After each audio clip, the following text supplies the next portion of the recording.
talk to me about the resistance. In Linchpin, fantastic book, very personal. You had said, we talked about this last time, very personal for me too, and it was a very timely message, I think still very relevant today and probably 5 years from now. But talk to us about the resistance, about fear, and how all that plays and how we can use it to our advantage.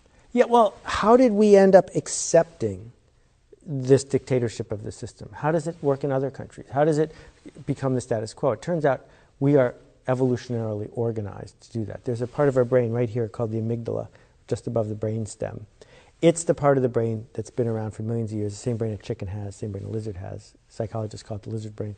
And if certain things happen, turbulence, your boss's caller ID on your cell phone, right? Certain siren in your rear view mirror, it instantly activates. Right. And it doesn't matter if you were in the middle of something great when it happened. All other systems shut down. And so what we do in school is, in order to get a kid through 12 years of it, the teachers discovered the shortest shortcut is just activate that. Every time you activate that, the kid will become compliant. So we set up this system, and then we hire people, and we say, do this or you're fired. Right. And in our head we say, fired, no job. I'll never get another job. I'll run out of unemployment. I'll become homeless. I'll die. So the boss says something, and we immediately associate that with dying.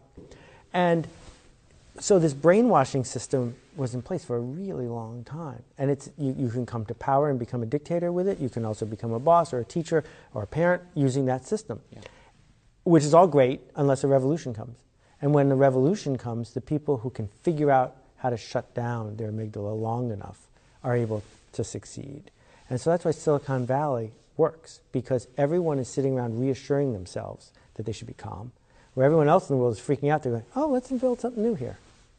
Well, yeah, and the problem is that we've been punished so much for trying new things, right, that we've been conditioned not to do it, right? Right, and then we start punishing ourselves, and that's what I'm talking about. Right now, you're actually not being punished that much to try new things. Right.